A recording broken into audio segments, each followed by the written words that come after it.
Avertissement. Vous allez embarquer maintenant dans un trip avec Evelyne et son essai qui présente beaucoup de subtilités. Cette semaine, j'ai buzzé fort à bord du très unique ID Buzz, qui est une fourgonnette 100% électrique de Volkswagen. C'est la voiture la plus belle et la plus cool que j'ai conduite de toute ma vie. D'un point de vue esthétique, là, pour vrai, je lui donne une note parfaite. Et d'ailleurs, mes enfants étaient d'accord avec moi. Levez la main, ceux qui aiment cette voiture. Moi! C'est une fourgonnette qui a vraiment été bien réfléchie, bien conçue. Elle est plus petite, mais pourtant plus spacieuse que ses concurrents du même format parce qu'elle est de forme cubique. Alors quand on est dedans, on a une bonne hauteur, on peut presque être debout. Et j'adore les portes coulissantes. Ça fait en sorte qu'elle est plus facile à stationner et c'est plus sécuritaire pour nos allées-venues. C'est une voiture avec énormément de rangements, ce que j'adore. Et j'aime bien aussi le petit tapis antidérapant dans le fond des compartiments et des fentes. Ça, c'est bien apprécié. Mais surtout, la console centrale, elle s'appelle la Buzz Box.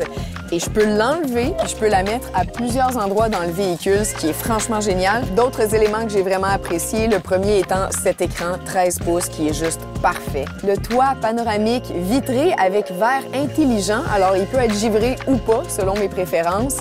Et la fente à cellulaire ici qui est la meilleure que j'ai vue de ma vie. Le cellulaire, il tient bien, il charge en même temps et surtout, il n'est pas à portée de la main, donc je suis pas tentée de jouer dessus pendant que je conduis.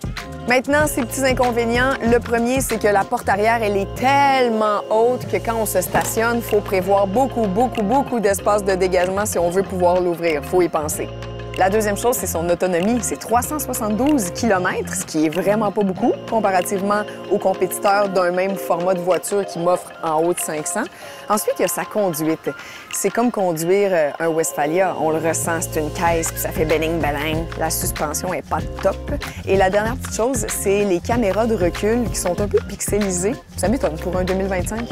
J'ai bien de la misère à émettre une conclusion sur cette voiture-là parce que la vérité, c'est que je l'adore. J'ai un méga coup de cœur.